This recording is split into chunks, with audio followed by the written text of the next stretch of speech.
প্রায় 50% মানুষই জানে না কিভাবে চুলের মধ্যে শ্যাম্পু ব্যবহার করতে হয়, আর যার ফলে বিভিন্ন সমস্যার সম্মুখীন হতে হয়।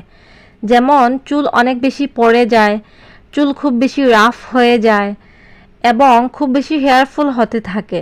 সব কিছুর ঝামেলা শুরু হয় এখান থেকে। সো হ্যালো ভিউয়ার্স, আশা করছি সবাই ভালো আছো। একটু ব্যস্ততার কারণে অনেকদিন ভিডিও দিতে পারিনি তোমাদের মাঝে, তো আজকে চলে আসলাম তোমাদের জন্য নতুন একটি হেয়ার কেয়ারের ভিডিও নিয়ে।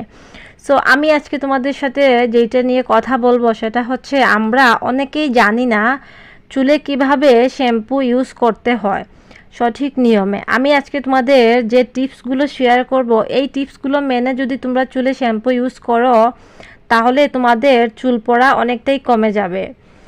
তাহলে দেরি কিসের, চলো তাহলে ভিডিওটি শুরু করা যাক। 1 নাম্বার বিষয় সেটা হচ্ছে, অনেকেই দেখা যায় শুকনো চুলের মধ্যে শ্যাম্পু লাগিয়ে তারপর অল্প অল্প পানি নিয়ে মাথায় শ্যাম্পু করে চুল। এটা কিন্তু তোমাদের চুলের জন্য খুবই হার্মফুল।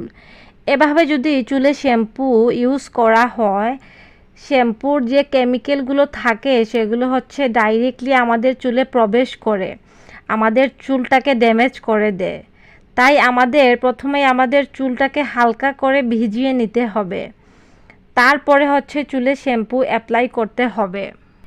2 নাম্বার যে বিষয়টি সেটা হচ্ছে, শ্যাম্পু কখনোই আমাদের চুলে ডাইরেক্টলি অ্যাপ্লাই করা যাবে না। শ্যাম্পুর সাথে কিছু পরিমাণ পানি মিশিয়ে শ্যাম্পুটাকে আরেকটু পাতলা করে তারপর চুলে ইউজ করতে হবে। আই এম শিওর যে এই বিষয়টা অনেকেই জানে না, যার ফলে তাদের চুলে অনেক বেশি প্রবলেম হয়ে থাকে। সব সময় মনে রাখতে হবে, শ্যাম্পু চুলে ইউজ করার আগে শ্যাম্পুর মধ্যে অল্প পরিমাণ পানি দিয়ে শ্যাম্পুটাকে একটু পাতলা করে তারপর তোমাদের চুলে ইউজ করতে হবে। ডাইরেক্ট শ্যাম্পু কখনোই চুলে ইউজ করবে না, কারণ শ্যাম্পুর মধ্যে বিভিন্ন ধরনের কেমিক্যাল থাকে যেগুলো আমাদের চুলের ডাইরেক্ট অনেক ধরনের ক্ষতি করে ফেলে। তাই সব সময় সবাইকে এই বিষয়টা খেয়াল রাখতে হবে। তারপর 3 নাম্বার যে বিষয়টা সেটা হচ্ছে, প্রত্যেকবার চুলে শ্যাম্পু ইউজ করার পর কন্ডিশনার ইউজ করতে হবে। শ্যাম্পু ইউজ করার ফলে আমাদের চুলের যে একটা ন্যাচারাল বা শাইনি ভাব থাকে বা তেলতেলে ভাব থাকে সেটা কিন্তু চলে যায়। তাই প্রত্যেকের খেয়াল রাখতে হবে, শ্যাম্পু করার পর তোমাদের চুলে কন্ডিশনার অবশ্যই লাগাতে হবে।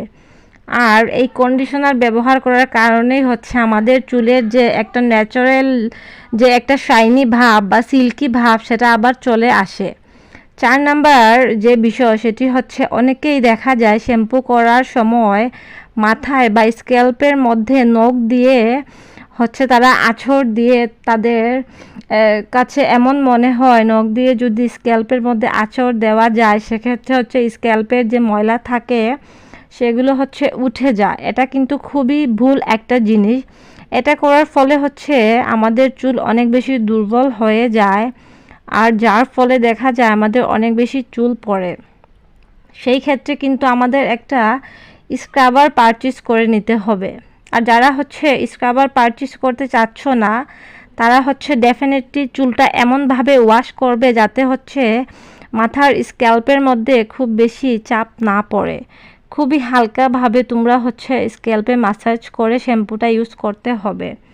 অনেকেই দেখা যায় যে প্রত্যেক দিন চুলে শ্যাম্পু করে, কিন্তু এই জিনিসটা আমাদের এড়াতে হবে। প্রত্যেক দিন চুলে শ্যাম্পু করা যাবে না। সপ্তাহে 2 থেকে 3 দিন তোমরা চুলে শ্যাম্পু করবে। আমাদের চুল যতই ময়লা হয়ে যাক, আমাদের সপ্তাহে 2 থেকে 3 দিনের বেশি চুলে শ্যাম্পু করা যাবে না। কারণ শ্যাম্পুর মধ্যে যেই উপাদানগুলো থাকে বা ইনগ্রিডিয়েন্টসগুলো থাকে এগুলো কিন্তু সবসময় আমাদের চুলের জন্য ভালো হয় না। তাই আমাদের প্রত্যেকের খেয়াল রাখতে হবে, সপ্তাহে 2 থেকে 3 দিনের বেশি আমরা চুলে যাতে শ্যাম্পু না করি।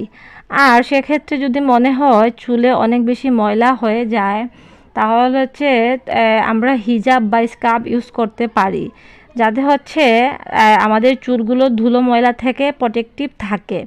অনেক আপুরাই দেখা যায় চুলের মধ্যে শ্যাম্পু দিয়ে বসে থাকে। এমনটা একদমই করা যাবে না। চুলের মধ্যে শ্যাম্পু 1 থেকে 3 মিনিটের বেশি রাখা যাবে না। এর থেকে বেশি যদি তোমরা চুলে শ্যাম্পু রাখো তাহলে কিন্তু সেটা চুলের জন্য অনেক ক্ষতি হতে পারে। এই নিয়মগুলো যদি আমরা মেনে চলি সেক্ষেত্রে কিন্তু আমরা খুবই হেলদি এবং শাইনি হেয়ার পাবো। এই ছিল আমার আজকের ছোট একটি ভিডিও। আমার ভিডিও যদি ভালো লেগে থাকে অবশ্যই আমার চ্যানেলটি সাবস্ক্রাইব করে দিও এবং পাশে থাকা নোটিফিকেশন বেল আইকনটি অন করে দিও যাতে আমার পরবর্তী নতুন ভিডিও সবার আগে পেয়ে যাও। সো দেখা হবে নেক্সট কোনো ভিডিওতে। Thanks for watching this video. আল্লাহ হাফেজ।